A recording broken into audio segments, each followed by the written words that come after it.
Today on G on Air, we're peeling back the layers on a condition that affects millions of women but is still shrouded in stigma and misinformation. PCOS, Polycystic Ovary Syndrome. And who better to break it down than our guest today, Dr. Chef Chi, a powerhouse who blends medical expertise with nutrition know-how to help women reclaim their health. Get ready for an eye-opening conversation about hormones, lifestyle, fertility, weight, and the myths we've all heard but never questioned. Welcome to G on Air.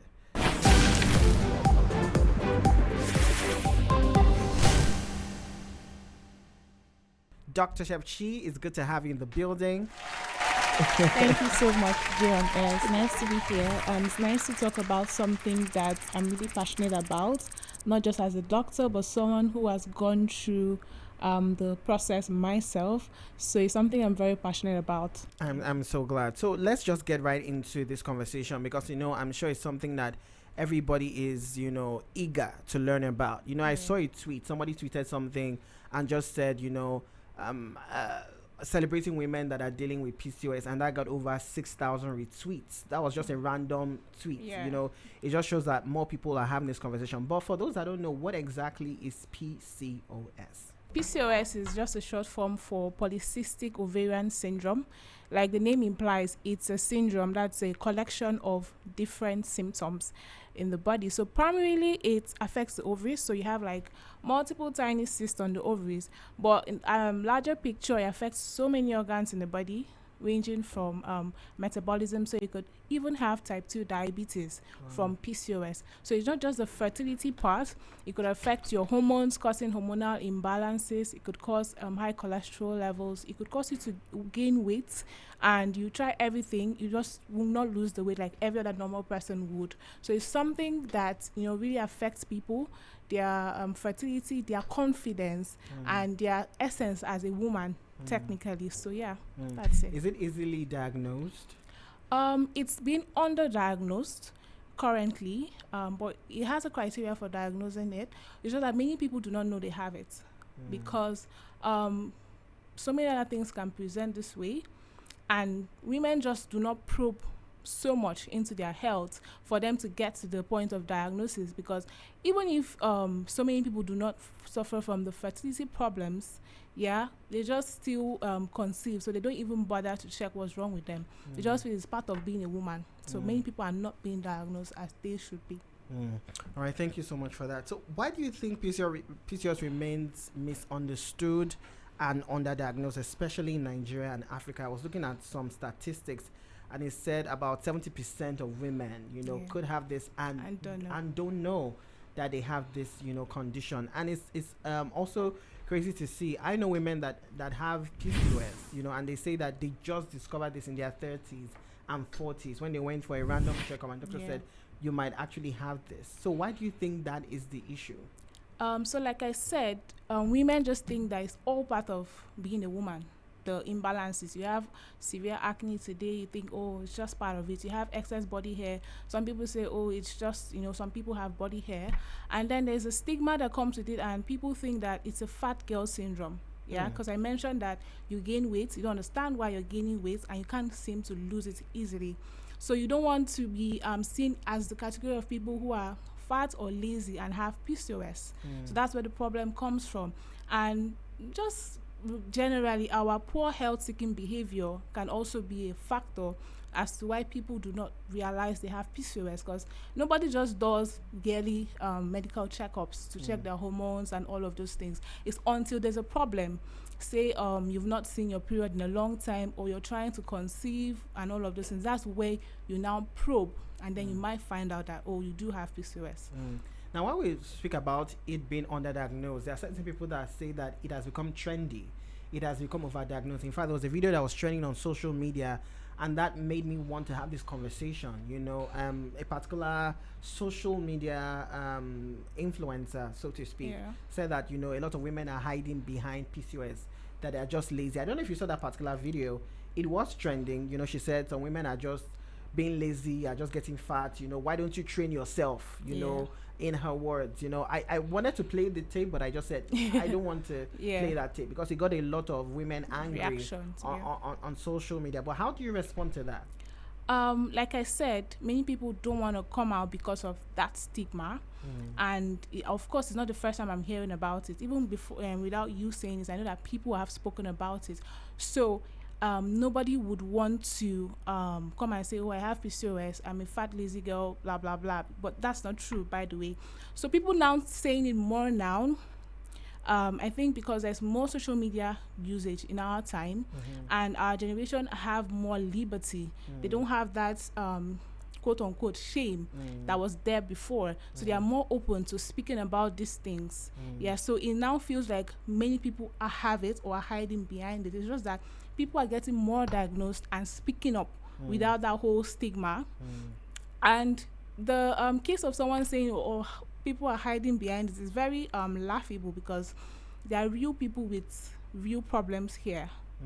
So telling people, oh, just go and lose weight, just go and do that, it's very dismissive, and I don't think that that narrative should be pushed, because it's hurting people's physical pain and experience. So I do not I do not support it at all. But of course, I've heard about it. I've heard a lot about it. I try to tell my clients, many of them who have these things and they're struggling, they're frustrated, I try to tell them that, see, there's nothing wrong with you. You're not broken. You're not less of a woman just because this is happening to you. It's something you can manage, something that you can overcome with the right resources and the right knowledge. So yeah. So again, is this something that just happens, or is it things that you eat that lead to it, or how you were born, or are there certain things that that you do that can make you have PCOS? And I'm asking, and I know that you smile when I said that, but I have to ask the most mundane question, so people understand, It's not a mundane question. Why I smiled is because what I'm about to tell you is something we see a lot in medicine. The cause has not been found. Wow, till today. Yeah, so they tell you it's multifactorial. That means so many factors. Just like we tell you that hypertension, we do not know what causes it. But we have things that can predispose you to that. Do you understand? So things like family history, things like the hormone insulin, although both of them, they are it's a two-way arrow. So actually the cause has not been found. It's just speculations here and there. So that's it. All right. So a lot of women feel PCOS is a fertility death sentence. Is that true, or is that a myth? No, it's not true. Medicine has advanced a lot now. And I say this because I've seen and known so many people out there that are conceiving naturally with PCOS, and the ones that are conceiving on with assistance with PCOS. Do you understand? And someone I admire that has spoken about her struggles is Maraji. She says she had PCOS, and I think she just gave birth to her third child. Yes. I think also at this white Wellington banking of as well. I'm not well vested in that, but just to show you that people are speaking up, and you can see that it's not a fertility death sentence. You can conceive with this, but for some people it might not come naturally. You can come with some medical assistance, and medical advancement has made that possible. Things like ovarian drilling, ovarian stimulation, all those things are happening now. But apart from the medical part, you can still do lifestyle modifications. Yes, so studies have shown that losing a little bit of weight can help. Controlling your hormones, you can do that through physical activity. You can do it through meals, exercise, kinds of foods you're eating, and just being active generally has helped. Yeah, so it's not a death sentence. A fertility sentence, whatever. What are other myths that people have about PCOS that are actually not true? Because this fertility one is actually a huge one out there. What are other certain things people say about PCOS that's actually not real, not true, not based in fact? It's a fat girl syndrome, because I've seen so many slim people with PCOS. Yeah, and that the cause, of course that's not it. And that it cannot be managed. That's not true. You can manage it, although cure is plus or minus. It's not like a curable thing. It's something you just manage, and you live a very long and healthy life after. Do you understand? So those are a few of the myths I've heard. I don't know if the others, maybe you can tell me. Yeah, but before we come back to the myths, let's also talk a bit about the fact that a lot of people say that they also have issues when they go to the hospital. I saw somebody actually say a statement like she went to the hospital and the doctor just said, "You are fat."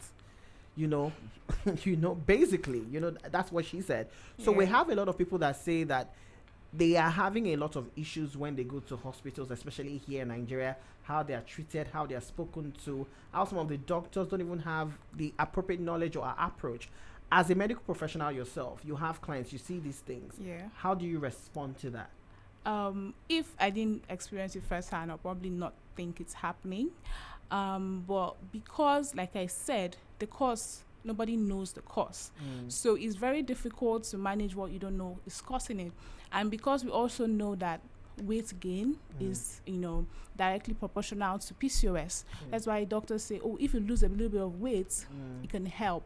Do you understand? So they might be a little bit dismissive, but I cannot say that, oh, this is what they are doing because I'm not there. Do you understand? But we tend to like, okay, you don't have your periods, take some contraceptive pills that will help to reset the balance and give you your periods back. And we say, oh, go and lose a little bit of weight and your symptoms will reduce. Yeah. But many doctors are not so trained in, okay, do this lifestyle, take this kind of foods, avoid this, avoid that. Nigeria is not like so advanced in terms of that. We need like department like preventive medicine, lifestyle medicine, all those things to happen for us to properly manage these things that are lifestyle problems and not just dismiss women with the symptoms. Do you understand? So it can happen that doctors will say go and lose a little bit of weight because scientifically that helps. Do you understand? Maybe the delivery of the message might be seen as offensive because many people are very sensitive about weight or see it as being fat phobic, which is not seriously the case. So I try to be very gentle when I tell people, okay, this can help. You have to lose some weight, but I know how difficult it is. I've been on that. I've been on that journey. I would wake up every day and I would run. I would eat like a toddler, but I was even getting fatter. So I know it's not about being lazy. I know it's not about being a glutton. It's just a hormonal problem. So I tell you, okay, I understand it. I know that it's not your fault. Now, these are the things that I have researched and I have seen that is happening, is helping and has helped me and some other people. So why don't you try it? Let's see how it goes. So I think that we need to take a more lifestyle medicine approach when we are handling these things. So, yeah. All right, we're still talking about PCOS as we spotlight PCOS month. This month is the month that, we spotlight PCOS, September. We're in conversation with Dr. Chef Chi. Don't forget that this episode is brought to you by our partners at Credit Direct. You should go download it via the App Store, Google Play. If you're looking to grow money, invest money, get loans, all of the good stuff, when it comes to financial services, Credit Direct is the way to go. Don't take my word for it. Just go download and then come back to say, Jay, thank you. So let's get back into the conversation around, PCOS. Should PCOS be classified as a reproductive disorder or an endocrine metabolic disorder? I did a lot of medical research when I was, having this episode. So I was looking for simpler words, to break this down. But this is what I got. So do we classify it as a reproductive disorder or as endocrine metabolic disorder? It's both of them. It's a reproductive metabolic disorder because it affects everything. So you cannot streamline or eliminate it because it's going to affect everything. So beyond the fertility, the metabolic conditions. So because for me, what even prompted me to do something was I did have pre-diabetes. That's insulin resistance. That's the precursor to type 2, full-blown type 2 diabetes. My HbA1c was through the roof, my fasting blood sugar. Do you understand? So I'm like, I'm not ready to have kids, obviously. So the reproductive part should not concern me. But look at what's happening. So it's not something you just go and sleep because, it's just reproductive. No. The endocrine and metabolic part is also something you should consider. So it's both of them. You cannot say it's one and not the other. What are some specific things that you experience? Because I know that you are attacking this not just as a medical professional, but as someone that you said has dealt with PCOS or is dealing with PCOS. What are certain things that you personally experience, and what was that period for? Like you, because I know that some women say that they get into depressive states, it's really hard and all of that. just so that we're able to connect with those listening, Yeah. and so that they know that this is not someone that is just giving them medical knowledge. Talk to us a bit about your personal struggle with, PCOS, and how you were able to come out of that and deal with it, and now be an advocate for people that are also handling or dealing with this. Yeah, so at the time I was a med student, I had body hair, male pattern distribution of hair, so chin hair, chest hair, and all of those things. So deep down I knew, but I just did not have any confirmation, so I was living my life. So I did not see my periods for 11 months. 11 months? Yeah, it was almost a year. And when I told my dad is a doctor, he said, you have to go to the hospital. I'm like, relax. It's actually nice to not have periods for a change. So I wasn't bothered. So what made me go to the hospital was skin. So I had skin things. I had balls under my armpits, serious acne. So I went to the dermatologist first. So I was like, oh, what is this? And I had done my research.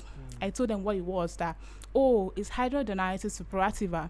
And I remember my consultant saying, it's not that, do not pray to have hidradenitis suppurativa. What is that? So it's a chronic condition. So it's boils. It's like infection of your hair follicle. Wow.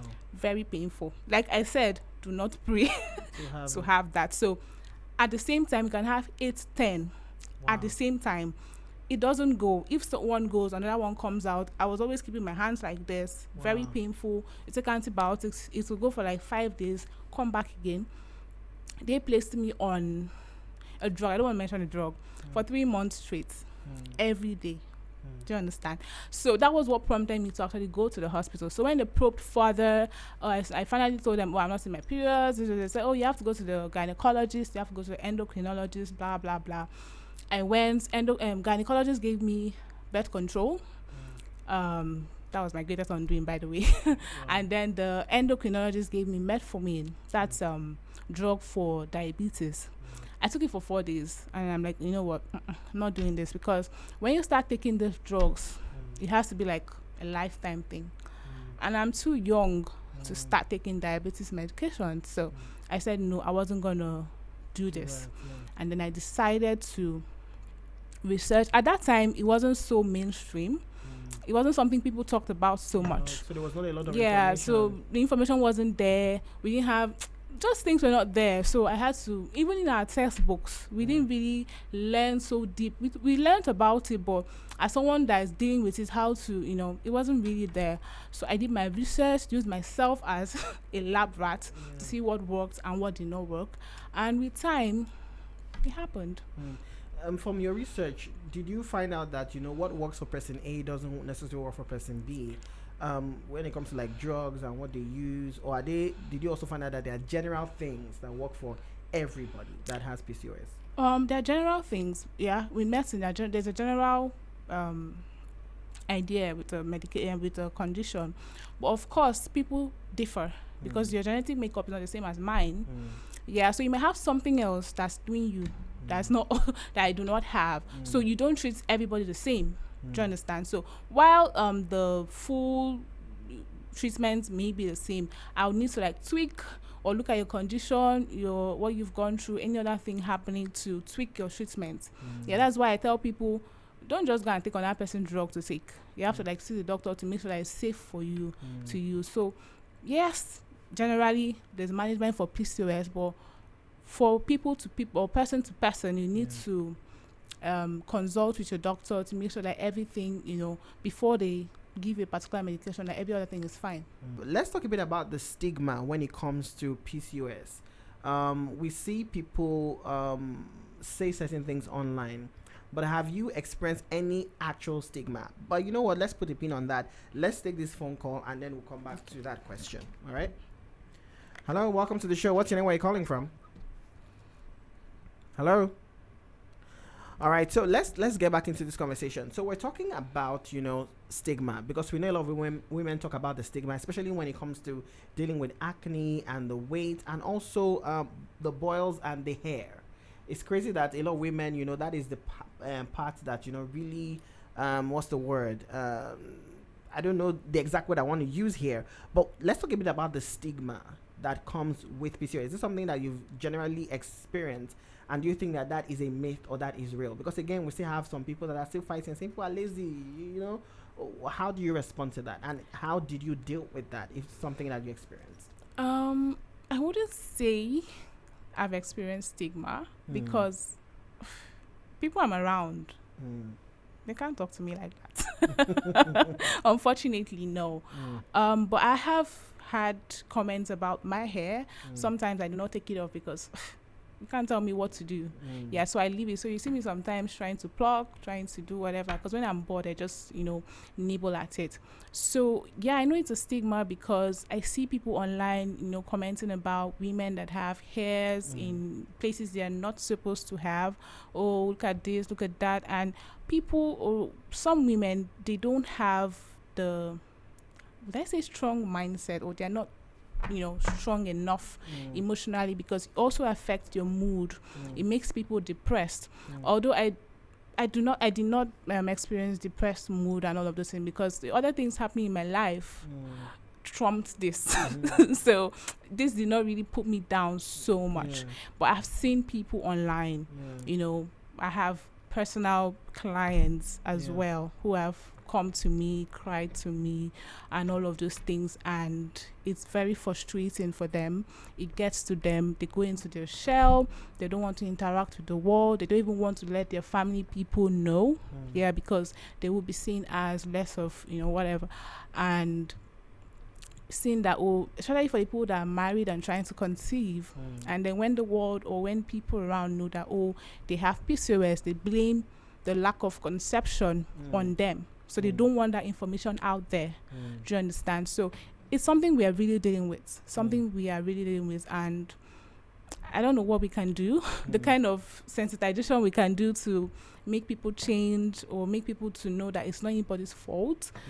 So let's get back to this main conversation. So what role does food play when it comes to PCOS? Because I know that on your page you speak a lot about diet and food and certain things that work and don't work. So let's just open the larger conversation when it comes to food. What role does food play? Okay. And some people also say that what you eat plays a bigger role than even the medication. Is that true? Before we talk about what role food plays. Okay. So what you eat does, like I said, is hormonal imbalances, and central to all of this is insulin hormone. So insulin is the hormone that breaks down food, that provides energy. It's the hormone that also predisposes to type 2 diabetes, and it's the hormone that if you do not have, it's a problem.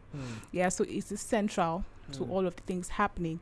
And insulin is controlled by your body's blood sugar levels. So the things you eat, control that. So it's very important, the foods we eat, the kinds of food we eat, the quality of food we eat, and the frequency of times we eat as well. So food is very, very central to all of it. So what kinds of foods, and what's the frequency, when you think about that? Okay, so for insulin, it's driven by high carb or high sugar diets. So the carbohydrate groups, the bread, the pasta, rice, so I'm trying to remember carbs. Carbs, all of that. Apart from carbs, sugar, processed foods, all the things we buy, cookies, ice cream, chocolates, fruits are also sugar. Fruits? Yeah, they are sugar. So when you eat it, it increases your blood sugar level, which is not a bad thing per se.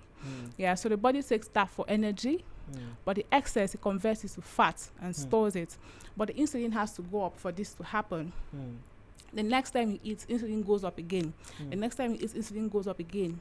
It comes to a time where insulin has to go up higher than it was previously going to control it. The blood sugar levels. At the point, the body's not responding to that insulin anymore because it just keeps going up, just like with drug addiction. Someone that was taking 2 tablets to get high, with time, that 2 tablets doesn't do anything anymore.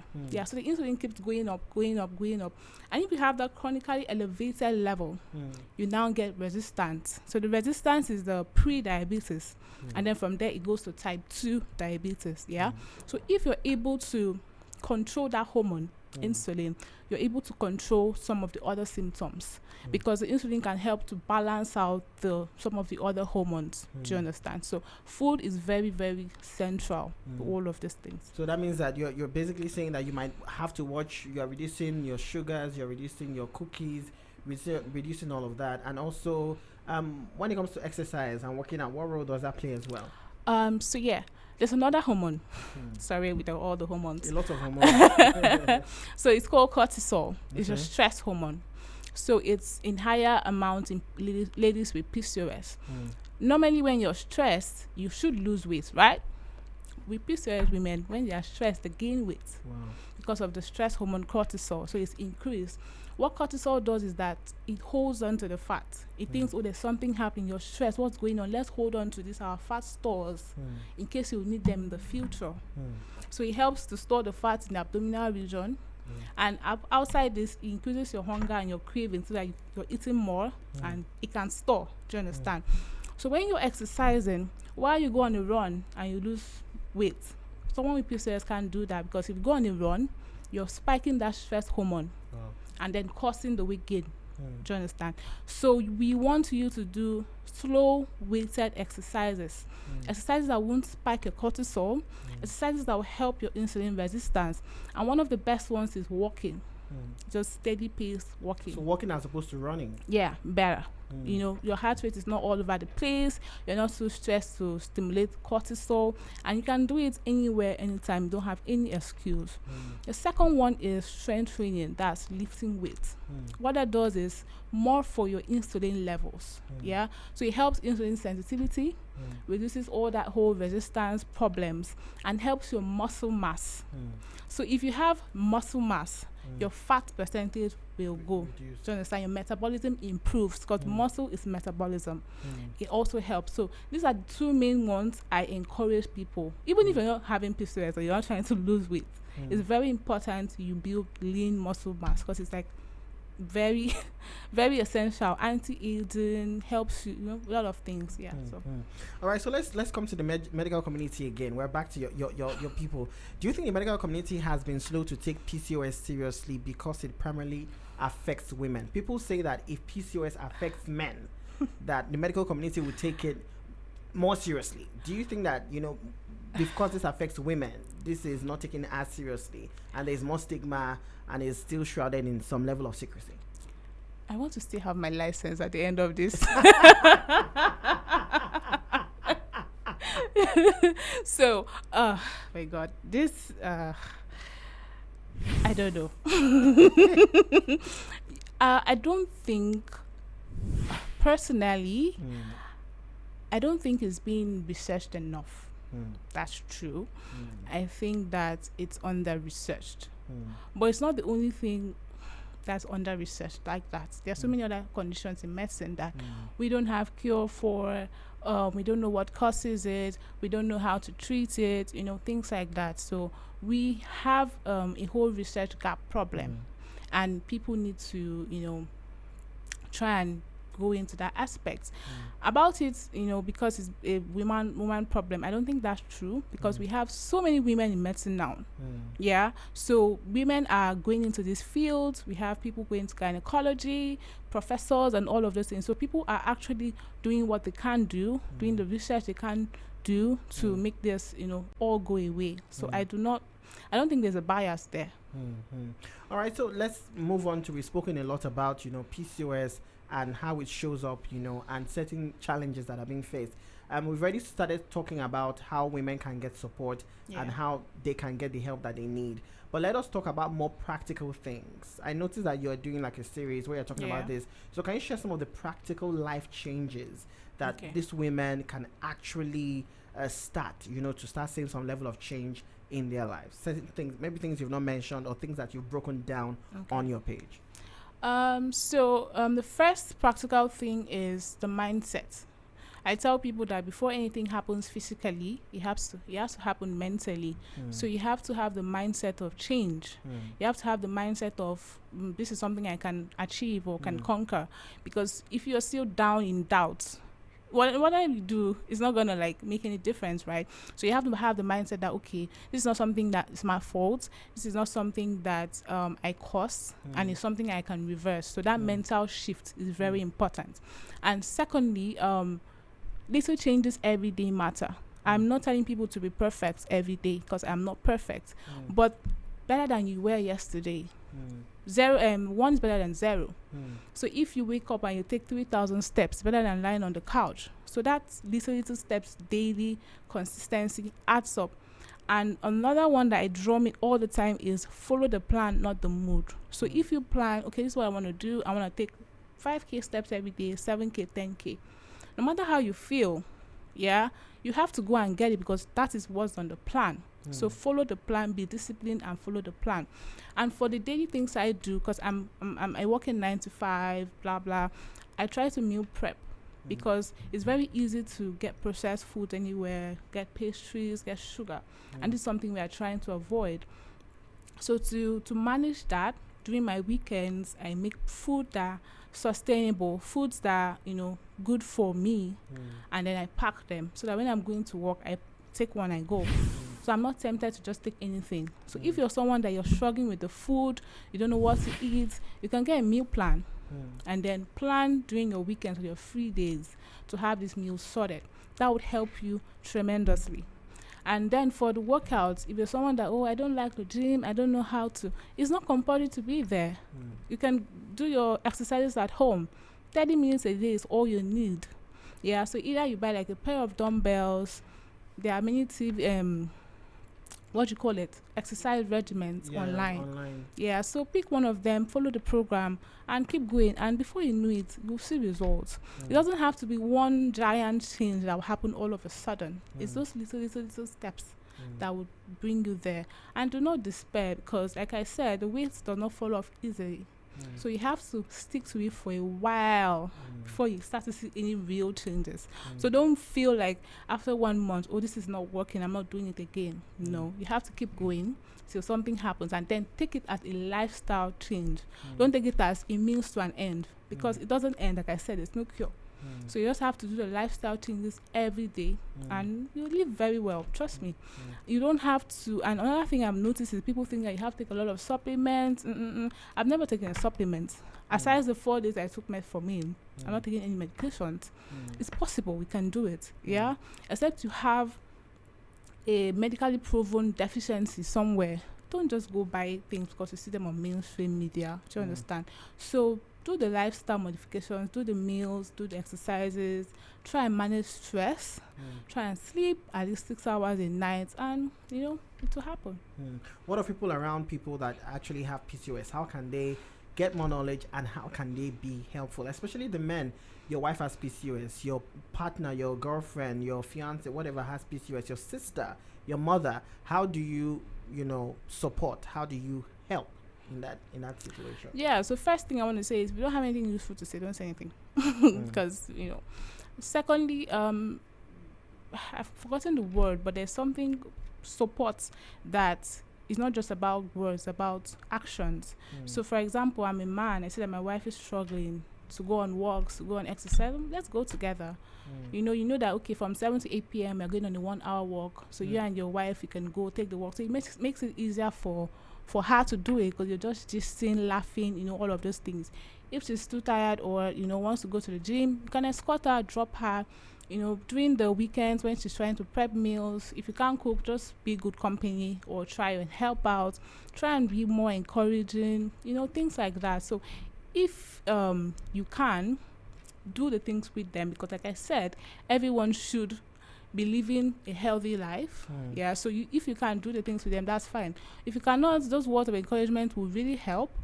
And if you don't have anything good to say, please don't say anything bad. Don't try and be sarcastic because not everyone can take a joke. Yeah. Do you think that PCOS screening should be part of routine checkups when it comes to girls and women? Just a routine checkup to ensure, because a lot of people say I found out in my late 20s, early 30s. Do you think that it should become part and parcel of that? So routine checkups are mainly for conditions that are very common. So things like hypertension, diabetes, so PCOS affects like 1 in 10 women from the last statistics I checked. And the screening is not like just needle prick to check your sugar level. No, it goes to steps. There's the, what do you call it? Sorry, ultrasound scan to check the ovaries. There's checking your hormonal levels. There's absence of periods and all of those things. So it's not something that is very 5 minutes screening. No, yeah, but it's to encourage people. Okay, if you see so and so symptoms, you may want to get it checked out. To encourage people to have more health-seeking behavior. Do you understand? And maybe once in 5 years, abdominal ultrasound. If there's nothing wrong with you, just do one because you want to do one. In other countries, when people get their yearly screening, sometimes they do scans so they can see these things. They do hormonal profiles so they can see these things. But we're not there yet, you know. So it's not very feasible to do those screenings because they're also very expensive. Hormonal screenings are expensive. So I don't think that we can achieve that. But if you have the means or you have health insurance, you can go ahead. How can the medical community also be better here? You know, because one thing a lot of people complain about, like I said earlier in one of the earlier questions, is about the medical community. So how can the medical community be better? I know that you said you're licensed. You know, that was a joke. Talk to your people. How can your people in your community be better? You know. Oh, well, we are trying our best. Well, we'll keep trying our best every day, with more empathy, and less, or what do we call it, dismissive behaviors, like we just can't lose weight. I think that might be the same message you're trying to pass, but in a different way would help, because essentially is you still have to do it to understand. But if you're like, okay, I understand what you're going through, I know it's not easy, but you know, this would help you, these are some tips you can use. If you're confused, you can check the SOAP page, they have more information, things like that. So if you could change one public policy, you know, or one public measure, health measure to address PCOS in Nigeria, what would that be? If you can change one public policy. Public policy. That's what am I even supposed to say? Or if you just could make any change really when it comes to, you know, helping women with PCOS, what would that be for you? Anything? Well, there a couple in my head, but I'm just thinking how feasible it would be to like implement that as a policy. But I would say probably make healthy meals more affordable, because that's one of the complaints. Oh, this is so expensive, vegetables are expensive, eating protein is expensive, you know, because I try to like show meals like you can make. People are like, what's my feeding budget for the month? So I would think that one thing that can help people is to make the healthy foods more affordable, because the reason why people go for cheaper options is because it's cheap. It's cheap, but it's not good on your blood sugar level. So if healthy foods are more accessible and less expensive, I'm sure more people would want. It's not like people don't want to eat healthy, they can't afford it. So that's one thing. All right, as we wrap up this conversation, what is your final word to everybody listening, to women dealing with PCOS, to the partners that have people dealing with PCOS, to the country, to the everybody? What's your final word? I would like to say that it's not a lazy girl syndrome. It's not a fat girl syndrome. And that women with PCOS, you're not alone. There are communities out there, especially like mine, that, you know, you can find support and help that you need. And also know that you have to take care of yourself. You have just one body, so you have to take care of yourself. So it's a non-negotiable. Because you're not trying to conceive doesn't mean you should not take it seriously. So for partners and friends and families of people with PCOS, please be kind, be supportive, do not make snarky comments here and there. And to the Nigerians in general, and men, The way she roll their eyes, and men. if people should be kinder. If people should be kinder, and just, if you don't have anything good to say, please don't say anything. It's as easy as that. How can people join your community? You can find me on, some social media platforms: Instagram, Facebook, Twitter, X, TikTok, YouTube as Dr. Chef Chi, or just email me at drchefchi@gmail.com. It's that easy. Thanks so much for coming through. Thank you for having me, and I pray that this conversation, you know, sparks more empathy amongst people. Yeah, definitely. We hope so. That's been the conversation today on J on Air. We wrap up with J Steak. PCOS is a condition that affects 1 in 10 women. A woman around you might have it, a friend around you, your mom, your sister.